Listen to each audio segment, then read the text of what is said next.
도피성이라는 거 들어보셨어요?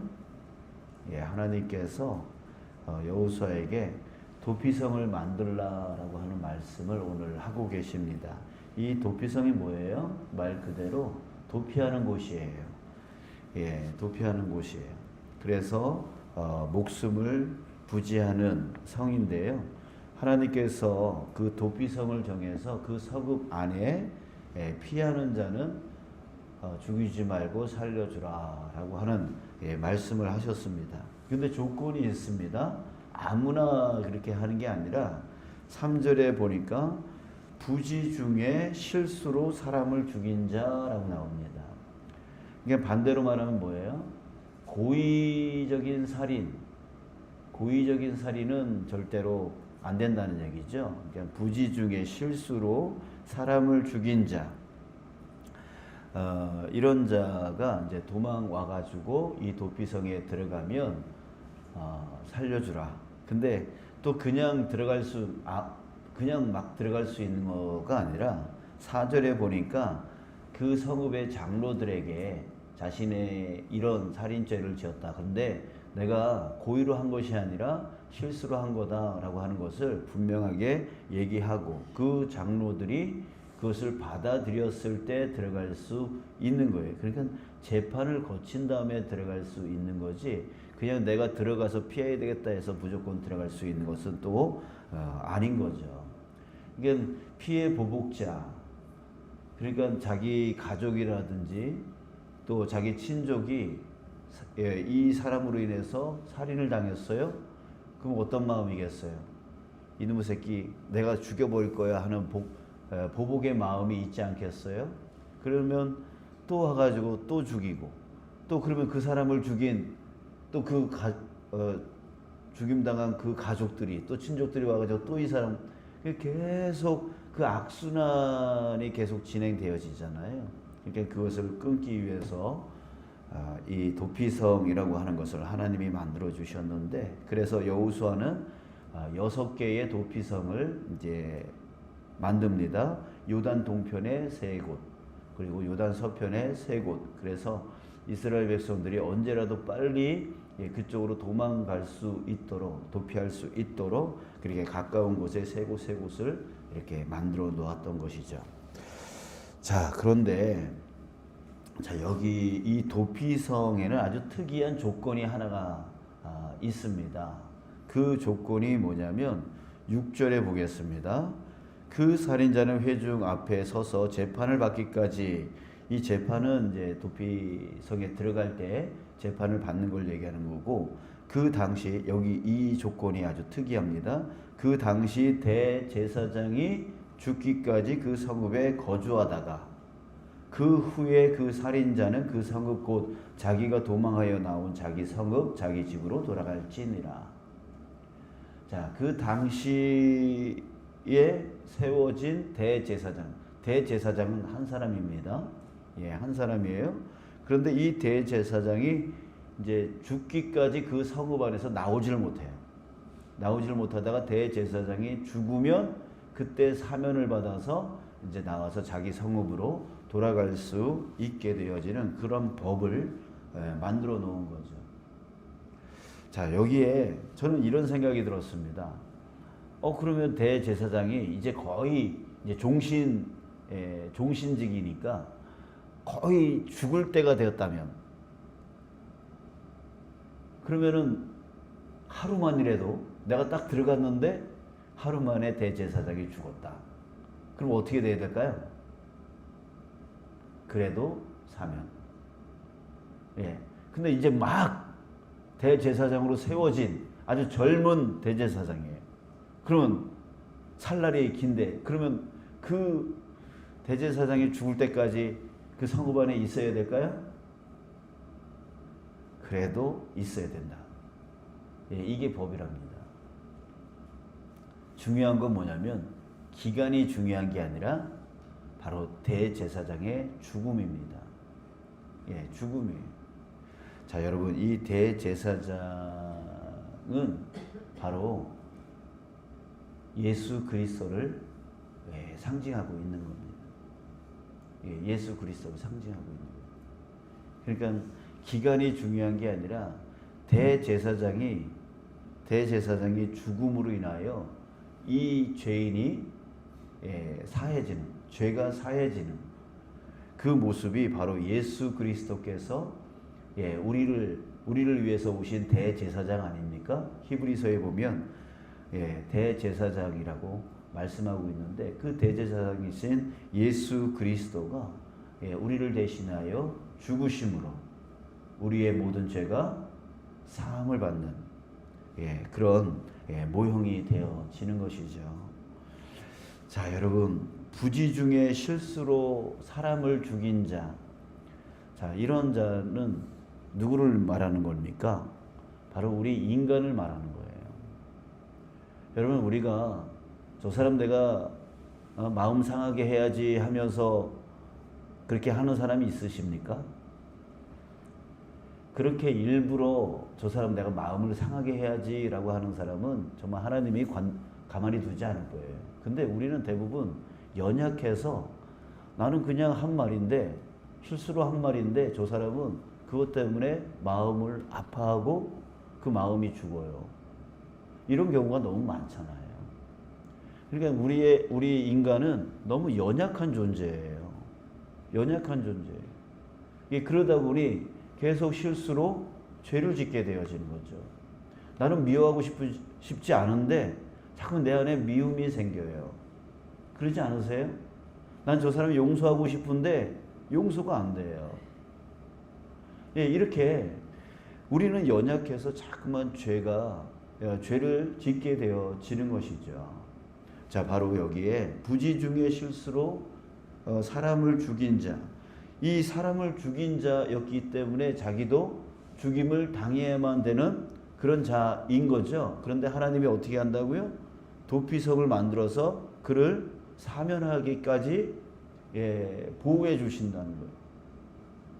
여러분, 우리의 이 연약한 인간을 보호해 주시는 하나님의 사랑, 그 하나님의 은혜를 우리는 이 도피석을 통해서 깨닫게 되어집니다. 여러분, 우리도 마땅히 죽임을 당해야 되는 거예요.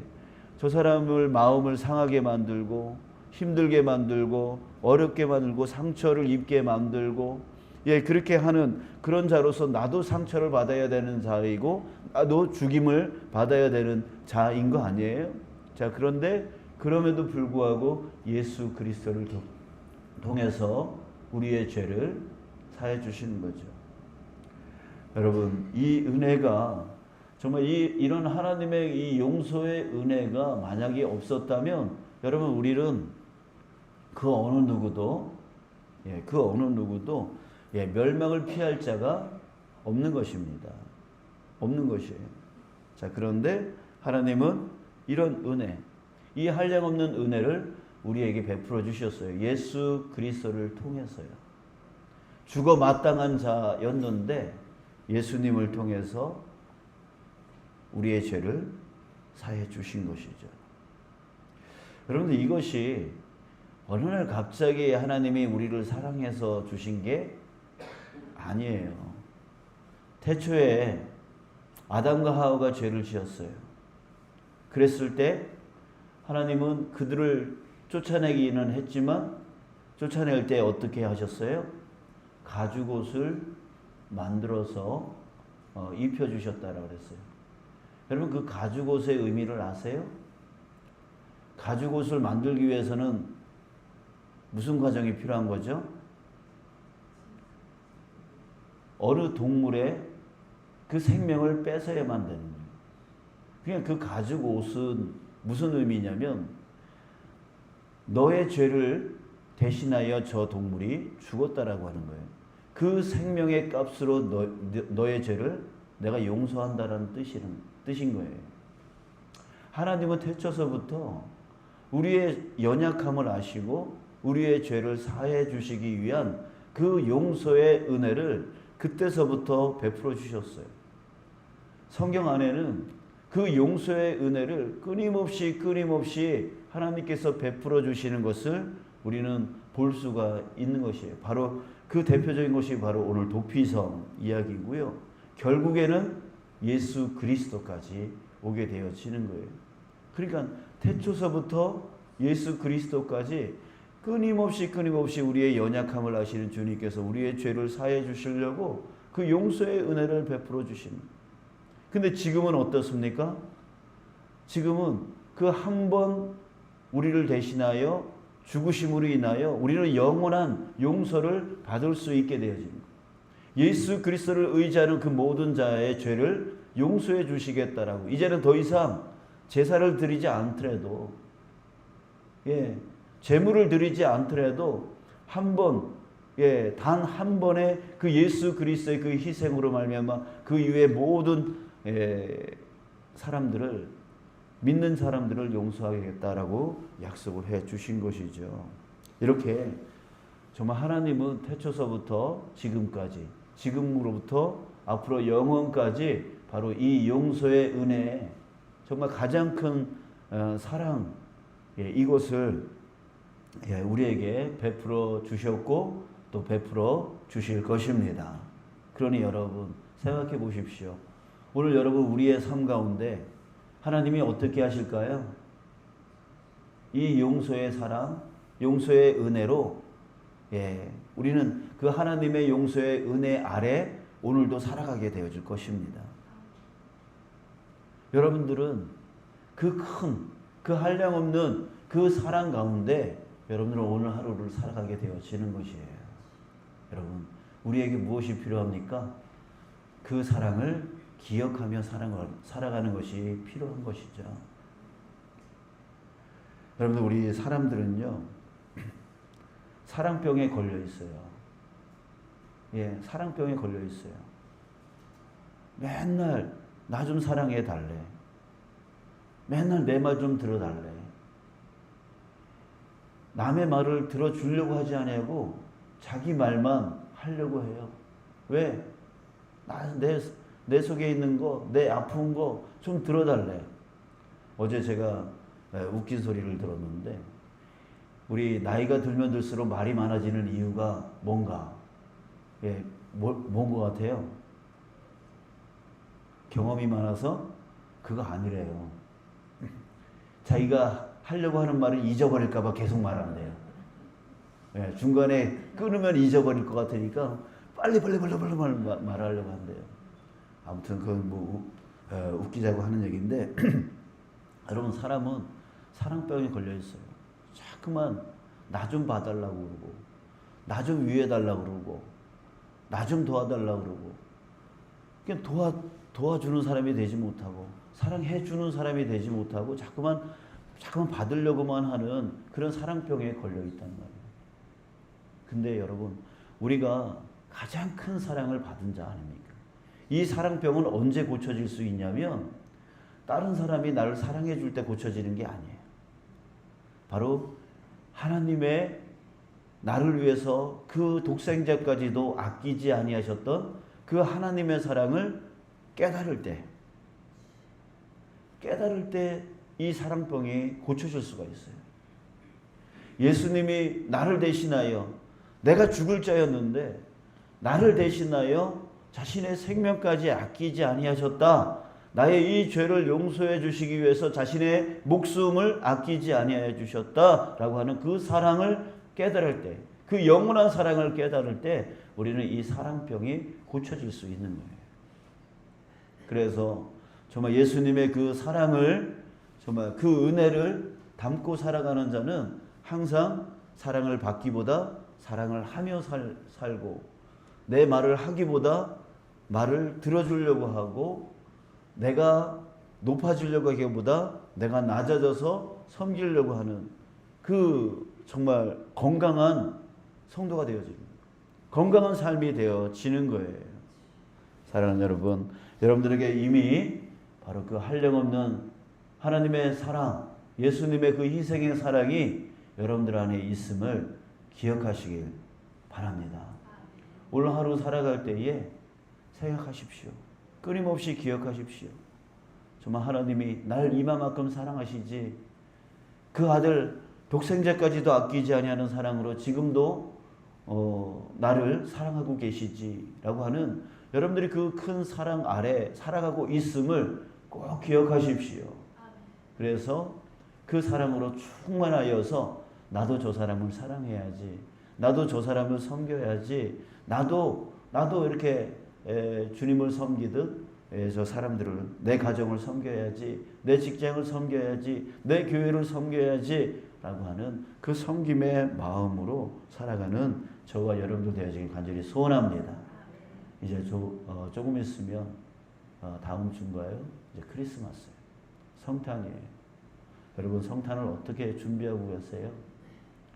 목사님이 또 행사 준비하라니까 억지로 하기 싫은데 억지로 지금 준비하고 있나요? 그러지 마시고 여러분 우리 이제 연례 행사로 하는 것을 내려놓으시고 우리 주님이 나를 얼마나 사랑하셨는지를 우리 기관이 모여서 함께 묵상하고 함께 그 받은 사랑을 하나님께 감사로 표현해 나가는 그런 준비의 시간이 되어져 나갔으면 좋겠습니다. 예, 그래서 세상이 점점 이 성탄의 의미들이 희석해져 가고 있는 이때에 우리 그리스도인들만은 정말 이 성탄 때만 되면 다시 감사가 회복되어지고 하나님이 내게 베풀어 주신 그 은혜가 회복되어져서 기쁨이 회복되어지는 기쁨의 시간을 만들어 나가는 우리 성탄 되어지기를 주님의 이름으로 축복합니다.